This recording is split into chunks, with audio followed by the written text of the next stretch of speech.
All right, third.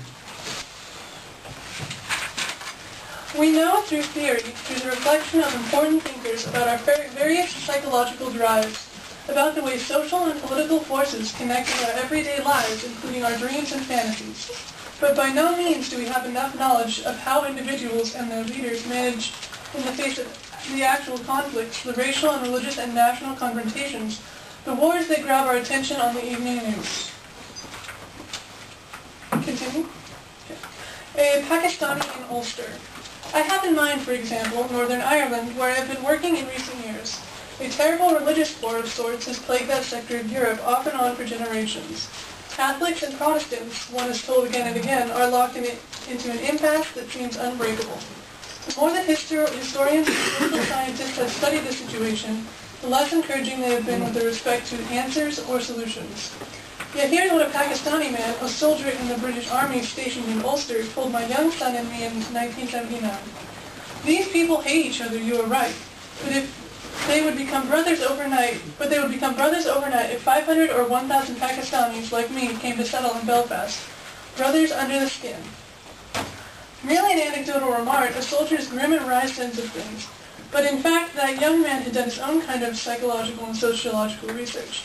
He had heard the meanness and nastiness of Irish Catholics and Irish Protestants give way, in his case, to a fear or two about Pakis. And he had conjectured, as did Freud in group psychology and the analysis of the ego, that people can indeed change, and dramatically, given a new set of social or racial circumstances. We crave scapegoats, targets to absorb our self-doubts, our feelings of worthlessness and hopelessness. The Pakistani soldier knew this. What Protestants and Catholics have been doing for centuries to one another would, in a moment, turn into a racial rather than a religious confrontation.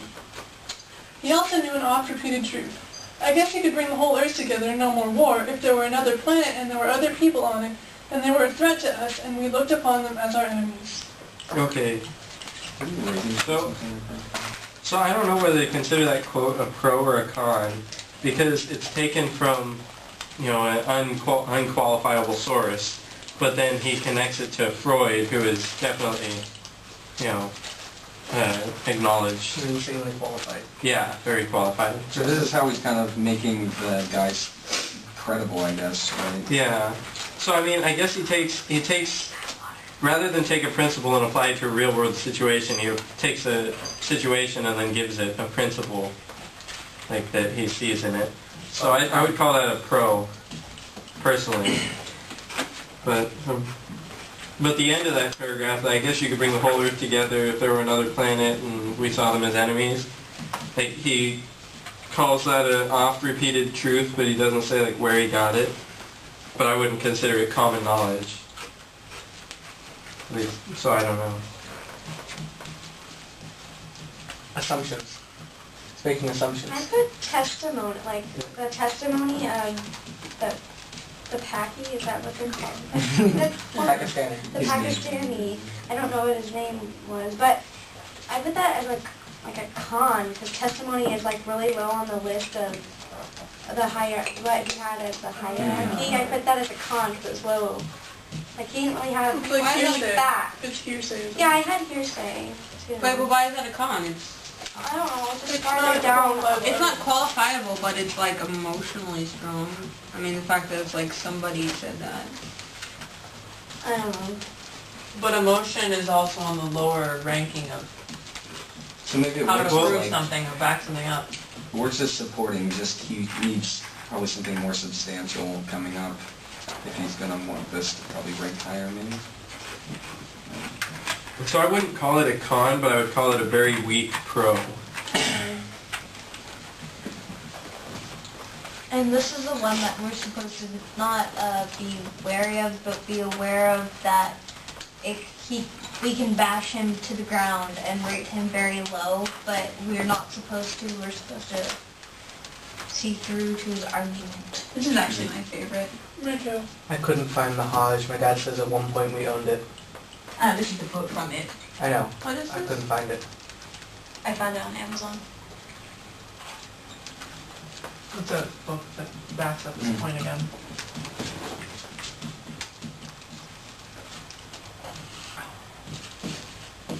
And it is one J.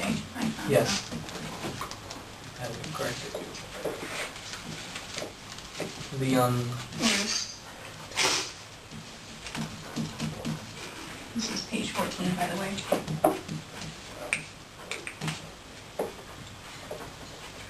You guys can keep going. And can you step back a little bit? I'm not done. Oh, never mind. Keep reading. Yeah. No, we'll keep talking. I missed what you guys were talking about, by the way. Can you recap on what to write on the board?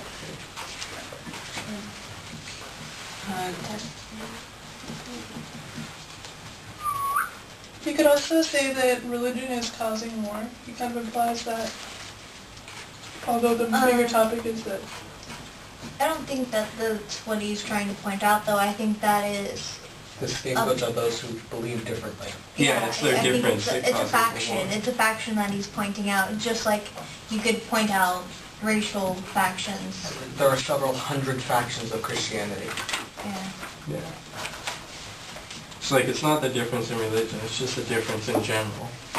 And when somebody who's more different than two religious sectors comes along, they forget that they're different.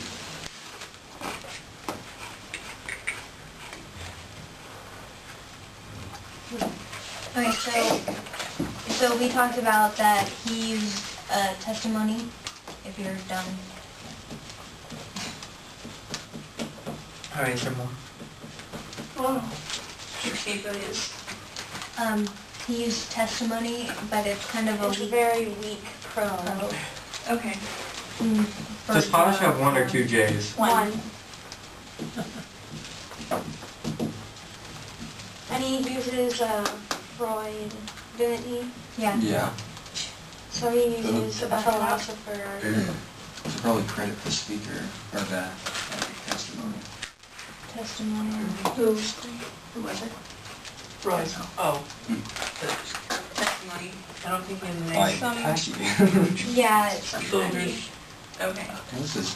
Pakistani man. Pakistani soldier knew this. British. Oh, yeah. But it's like they told me and my young son. So, like, undocumented.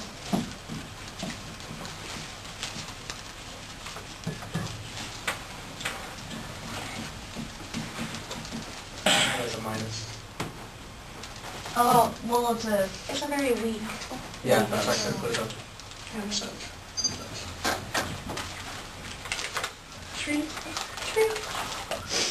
What exactly is the canon of Arab life? Is that supposed to be... What does canon mean? I'm not sure exactly. the basic idea.